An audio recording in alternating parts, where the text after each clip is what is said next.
What's up? This your guy Mac Allen, owner of the magazine, booklet, and DVD publication in 13 states, where we get you seen on the scene. And I'm broadcasting live from the well-renowned, respected Grand Ole Opry, Cashville, Tennessee. And hey, we gonna get the opportunity to get a very inside, exclusive, intricate interview with someone who has done a lot in the city of Cashville. And I'm talking about my guy Robski, the owner of NashvilleRap.com, the UGK DVD magazine, has done a numerous marketing and promotion throughout the city and has assisted in helping a lot of artists' careers. Hey, this interview is very, very important to me because I have a rapport with this guy and he has a great heart. Hey, with no further ado, viewers, patrons, hey, I would like to welcome my guy Robski, owner of NashvilleRap.com, to this great location in Cashville, Tennessee. Rob, what's going on, man? What it do, Mike? What it do? How you doing today, Hey, sir? I'm blessed any day above ground, and we would also like to say happy Thanksgiving to all of our patrons out there. Happy Turkey Day, suckers. This interview is something that has been long awaited, most anticipated. Robski is a very respected individual here in the city of Cashville. We're going to get the opportunity to find out some intricate things about him. Like, first and foremost, who is Robski as a person, as an individual? Man, why you... Who is Robski? Oh, my goodness, man. Let's just put it like this. For the ones that know me, they know who Robski is. It don't change 24/7. You know, I am who I am. I don't change. I don't put on no image. Try to be somebody that I'm not, man. What you see is what you get. This is me every day. Now, for those individuals that may not know Rob, since he delegated to those that knew him, for those that may not know Rob, I mean, are you an approachable guy? I mean, are you humble? Are you arrogant? Very approachable. No, I'm not arrogant at all. Nah, that ain't me. I ain't arrogant, you know. I ain't got the heart to tell some of these people to fuck off, you know what I'm saying? Now, as a younger kid growing up, Rob, what type of family setting did you have? What type of family background did you have growing up as a kid? I had a great family background, man. You know what I'm saying? I grew up in the inner city just like all the rest of us did, you know. Well, you know, not all of us, but you know, I grew up in the inner city. Right down by Meigs, you know what I'm saying? Right across the bridge on the other side, right off Main Street. I grew up in there, that area, all through there. On up by Petway, all up in that area. Now, for those people that may not know exactly those particular streets, those particular areas, Rob, what particular city and state did you grow up in? For those that may see this, because this is going to hit the www, so I know a lot of people get somewhat offensive when we name streets and not let you know what city or state. Rob, what city and state were you born? East side, Nashville, Tennessee, on the east side all day, baby. You know what I'm saying? That's what it is, man.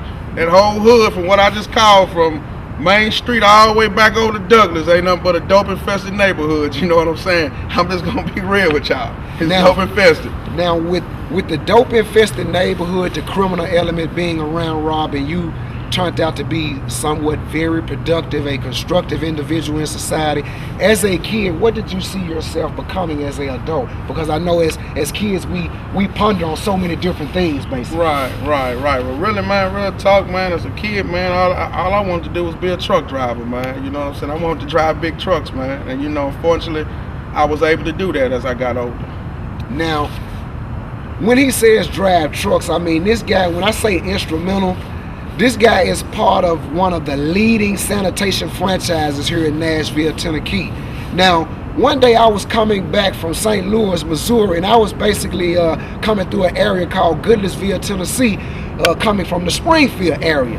And a sanitation truck had passed me, and I just happened to see some emblems on the truck, some big old picture monikers, and there was Robski, the guy that I got a rapport with, the guy that does music, and I was somewhat shocked, astonished, and like, damn, this guy really got pulled. Rob, what was that all about? How did you make that, you know, come about? Because there are a lot of employees at this particular sanitation department.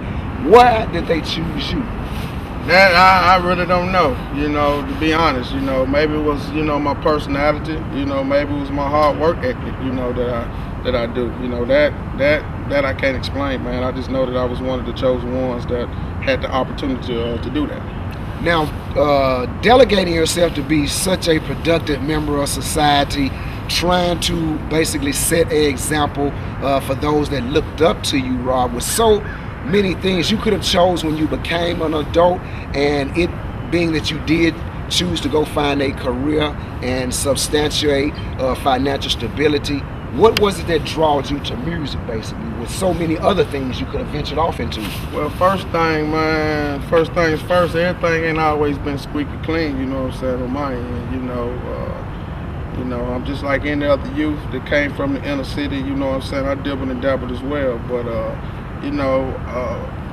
I did have a turning point in my life, you know what I'm saying, that I would consider that actually just changed me as a person, and just changed my whole outlook on life.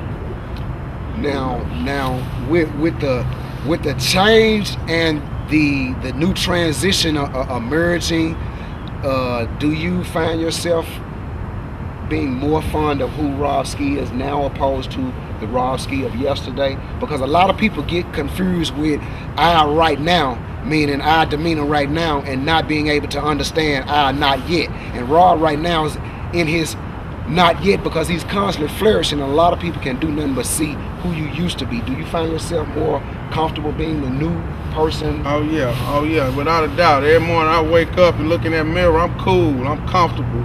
I'm 100 with that person I see in that mirror, man. You know what I'm saying? No doubt about that. I'm cool with that. I'm cool with that person, man. That dude is cool.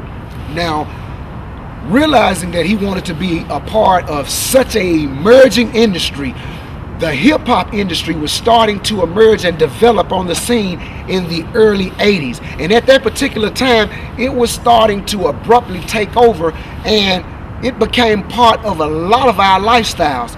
Now, with the acceptance of the hip-hop industry, Rob found himself compelled to say he wanted to be a part of this particular industry. But Rob, what compels you to initially say, I want to be part of this hip-hop industry, and what do I want to do initially to get my feet wet? What was your first endeavor to get your feet wet? My first endeavor to get my feet wet was pretty much just doing street promotions. When I was driving them trucks up and down the road, thousands of miles away from home, I was actually reading books and buying promotional books for us to how to throw parties. So that's, you know, how I kind of got off into that, you know what I'm saying. I always did want to throw a party, but it just so happened that I started out doing street promotion work for Black and J on their Bombshell and Baby Capone project. Done a lot of street promotion work for Quantic Cash when he had got out with that Real Testimony CD, and you know, it's basically just started from mine. That's where the bug just totally bit me at right there at that point in time, when I was out and about hanging up posters and passing out postcards and doing whatever it was to promote my client at the time, and I just seen the response that we was getting while we was out doing it. It bit me, man. And see, way before Mac Allen was putting up posters, this guy was like iconic in doing that. So when people say I was initially the first one to just tag the city, I may have numerously tagged the city, but he was one of the first to bring that idea about. Now, when Rob basically entered the hip-hop community, he was very well receptive.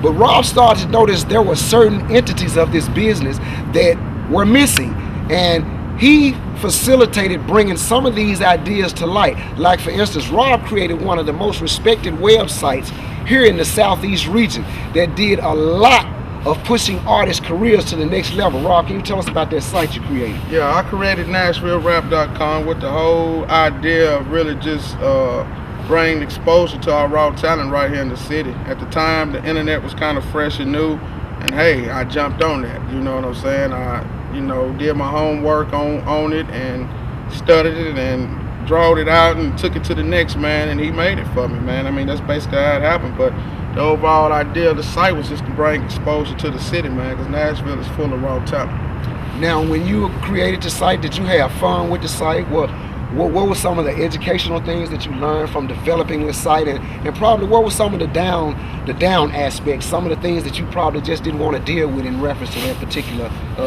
entity of promotion? Oh yeah, I had mad fun, man. When I first started the site, man, that was the most glorious days, you know, when we first started up, because it was fun.